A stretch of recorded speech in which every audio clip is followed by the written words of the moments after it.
ज्ञान सागर के इस सेशन में दो ऐसे महाप्रतापी भाइयों का वर्णन करेंगे जो अहीर यादव कुल में जन्मे गौरवशाली इतिहास का घटना का पात्र थे, जिन्होंने दिल्ली के महान राजा पृथ्वीराज चौहान को कई बार युद्धों में हराकर उसे जीवन दान दिया। उन दोनों भाइयों का नाम था आल्हा और उदल। आल्हा और उदल के पिता का नाम दशराज था।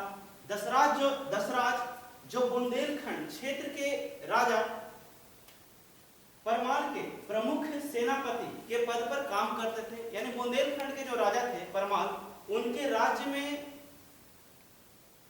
दशराज प्रमुख सेनापति के पद पर तैनात थे, काम करते थे प्रमुख सेनापति के रूप में। जब आल्हा और उदल बहुत छोटे थे तभी उनके पिता दशराज जो सेनापति थे उनकी मृत्यु एक युद्ध में हो गई, यानी उनकी हत्या हो गई।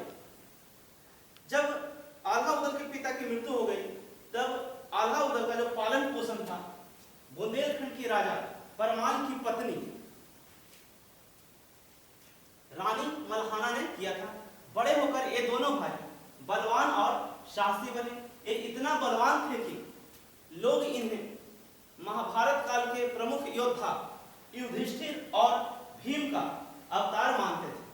आल्हा और उदल का जन्म का कोई इतिहास में सटीक वर्णन नहीं मिलता है। इतिहास में बस इनकी जन्म दिवस को एक मोटे तौर पर 12वीं शताब्दी के रूप में दिखाया जाता है। इनका जन्म बुंदेलखंड के महोबा में हुआ था। यादव कुल में यह जन्मे थे। आल्हा उदल के बारे में कहा जाता है कि जिस पृथ्वीराज चौहान ने महमूद गजनवी को 17 बार युद्धों में हराकर उसको जीवन दान दिया था, उसी पृथ्वीराज चौहान को आल्हा उदल ने कई बार युद्धों में हराकर पृथ्वीराज चौहान को जीवन दान दिया था।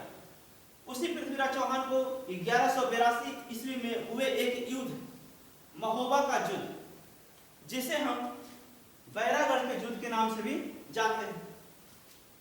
अजमेर निवासी जो पृथ्वीराज चौहान जो दिल्ली का राजा था, वह महोबा के किले पर कब्जा करना चाहता था।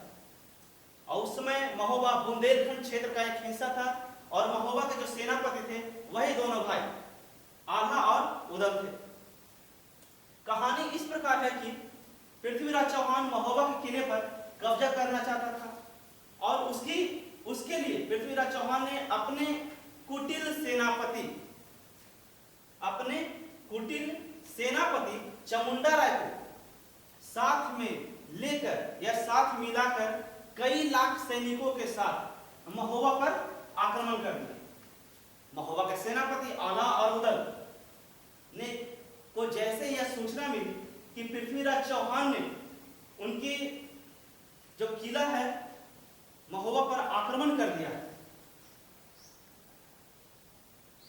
उस युद्ध में वही दोनों भाई आल्हा उदल थे जिनकी वीरता की कहानी चारों ओर सुनी जाती थी। इस भीषण युद्ध में पृथ्वीराज चौहान के सेनापति चामुंडा राय ने जब यह देखा कि पृथ्वीराज चौहान की काफी संख्या में या अधिक संख्या में सैनिक मारे जा चुके हैं, तब चामुंडा राय जो पृथ्वीराज चौहान का सेनापति थे, उन्होंने पृथ्वीराज चौहान को कहा कि अगर युद्ध स्थल पर या युद्ध क्षेत्र में जब तक यह दोनों भाई जीवित हैं तब तक हम युद्ध नहीं जीत सकते।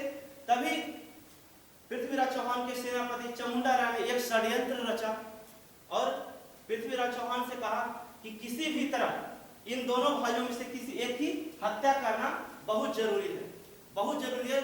अगर इन दोनों ने अगर युद्ध स्थल पर रहा तो कभी भी हम युद्ध नहीं जीत सकते। तभी धोखे से चामुंडा राय ने पीछे से वार करके आल्हा के छोटे भाई उदल की हत्या कर दी।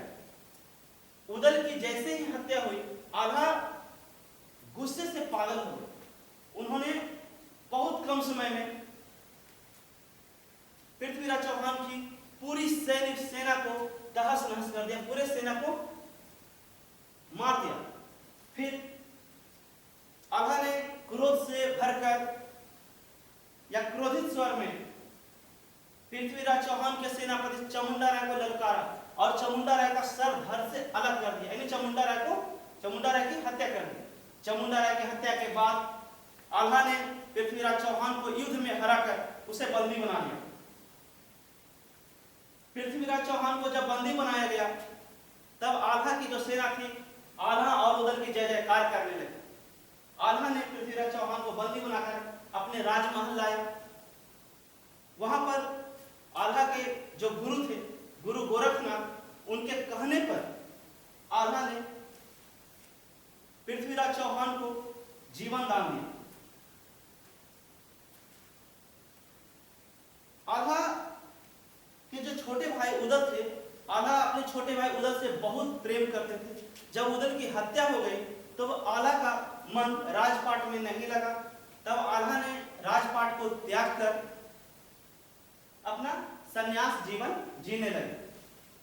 आज भी लोग कहते हैं कि आल्हा आज भी मैहरगढ़ के किले में माता शारदा यानी माता सरस्वती की पूजा करने आते हैं। लोग आज भी यही जानते हैं, यही कहते हैं कि आल्हा आज भी जीवित है और उदल का इंतजार कर रहे हैं कि कब उदल आएंगे।